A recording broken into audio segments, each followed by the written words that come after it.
नमस्कार किसान भाई, स्वागत है आपका हमारे यूट्यूब चैनल धाकड़ फार्मिंग में। किसान भाई, अब लहसुन की स्थिति आपको क्या देखने को मिलेगी? जो विदेशी मार्केट है, घरेलू मार्केट है, भारतीय मार्केट है, चीनी मार्केट है, इस मार्केट के हिसाब से अब लहसुन का भाव किसान भाई आपको आगे क्या देखने को मिलेगा? क्या अब धीरे धीरे आपको लहसुन के भाव में तेज़ी देखने को मिलेगी, या जो भाव अभी चल रहा है वैसा ही चलेगा, या इस भाव में आपको और कमी देखने को मिलेगी? क्योंकि किसान भाई, लहसुन का भाव सिर्फ एक मंडी के ऊपर निर्भर नहीं करता है, सभी मंडियों और मार्केट के ऊपर निर्भर करता है कि घरेलू मार्केट में डिमांड कितनी है, विदेशी मार्केट में डिमांड कितनी है, इसकी आवक कितनी है। इस हिसाब से लहसुन का भाव निर्भर रहता है। तो अब आपको मार्केट के हिसाब से लहसुन की स्थिति आने वाले दिनों में क्या देखने को मिलेगी, और मार्केट में किस समय लहसुन का हाल क्या है, और आने वाली स्थिति में लहसुन की स्थिति कैसी रहेगी, इसकी पूरी जानकारी मैं आपको इस वीडियो में देने वाला हूं। इसलिए आपसे निवेदन है कि आप वीडियो शुरू से लेकर अंत तक जरूर देखें। और अगर अभी तक आपने हमारे यूट्यूब पर सब्सक्राइब नहीं किया है तो नीचे स्क्रीन पर दिए सब्सक्राइब वाले बटन को दबा के आप हमारे चैनल सब्सक्राइब कीजिए, और वीडियो को अन्य किसान भाई तक ज़्यादा से ज़्यादा शेयर भी जरूर कीजिए। तो चलो बात करते हैं किसान भाई लहसुन मार्केट की। किसान भाई, अभी जो लहसुन का मार्केट चल रहा है वो 10,000 के आसपास चल रहा है। जो ऊटी फस्त लहसुन है 10,000 से 12,000 रुपये तक बिक रहा है। देसी लहसुन 10,000 के आसपास बिक रहा है, जो बड़ा फूलगोला माल है।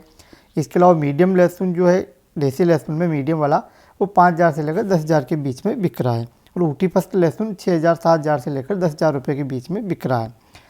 और किसी किसान के कच्चा लहसुन हल्की क्वालिटी है तो उसका भाव और कम मिल रहा है। बाकी कुछ किसानों को 10,000 से लेकर 14,000 15,000 रुपये भाव भी जो एक्स्ट्रा फूल गोला माल है कुछ एक किसानों को मिल रहा है। बाकी एवरेज भाव 10,000 के आसपास लहसुन का सभी प्रकार की वैरायटियों में चल रहा है।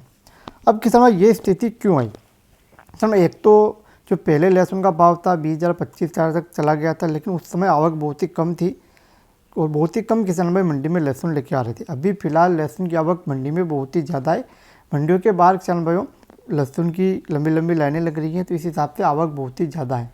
तो आवक ज़्यादा होने के कारण किसान भाई आगे लहसुन की डिमांड में भी कमी आई। जो डिमांड पहले थी ज़्यादा थी, आवक कम थी, तो लहसुन के भाव में हमें तेज़ी देखने को मिली। अब लहसुन की आवक ज़्यादा है तो डिमांड कम है, तो हमें लहसुन के भाव में कमी देखने को मिली।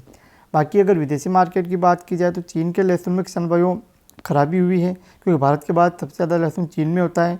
लेकिन सभी क्षेत्रों में चीन में लहसुन में खराबी नहीं हुई। चीन का अभी भी लहसुन विदेशी मार्केट में आ रहा है, तो इस वजह से भी भारत के भाव पर असर पड़ रहा है। बाकी किसान भाई जो हमारा लहसुन है उसकी डिमांड फ़िलहाल बनी हुई है 10,000 के आसपास उसका भाव देखने को मिल रहा है। बाकी उससे ज़्यादा अगर डिमांड की बात की जाए तो फिलहाल कोई खास तेज़ी देखने को नहीं मिल रही है, क्योंकि किसान भाई आवक बहुत ही ज़्यादा है। इस साल लहसुन का किसान भाइयों आवक जो मंडी में फ़िलहाल आ रही है वो बहुत ही ज़्यादा है। सभी किसान भाई भाव को देखते हुए कई सारे किसान भाई मंडी में लहसुन बेच रहे हैं, कई सारे किसान भाई स्टॉक भी कर रहे हैं, लेकिन जो लहसुन बेच रहे हैं उसकी आवक बहुत ही ज़्यादा है। तो इस वजह से आपको आने वाले दिनों में भी लहसुन का भाव 10,000 के आसपास देखने को मिल सकता है। बाकी किसान भाई आप लहसुन बेचने और उसको रोकने का निर्णय अपने हिसाब से ले, क्योंकि मार्केट है, कभी भी कुछ भी हो सकता है। हमारे वीडियो के ऊपर आश्रित ना रहे, हम सिर्फ एक अनुमान लगा सकते हैं मार्केट के हिसाब से। बाकी लहसुन में एकदम से तेज़ी आ भी सकती है और उससे भाव कम भी हो सकता है, क्योंकि मार्केट है, कभी कुछ भी हो सकता है। इसलिए आप लहसुन बेचने का निर्णय अपने विवेक से लें। बाकी किसान भाई हमारे हिसाब से लहसुन का भाव 10 से 12,000 के आसपास आपको देखने को मिलेगा आने वाले दिनों में भी, क्योंकि धीरे धीरे लहसुन की आवक में और बढ़ोतरी होगी, तो आपको 10,000 के आसपास लहसुन का भाव देखने को मिल सकता है जो बड़ा लहसुन है। बाकी इसके अलावा और भी कोई किसान भाई तेज़ी आती है तो उसकी जानकारी सबसे पहले आपको हमारे चैनल पर मिलेगी। तो आपसे निवेदन है कि आप हमारे यूट्यूब में सब्सक्राइब करके जरूर रखें। धन्यवाद किसान भाई।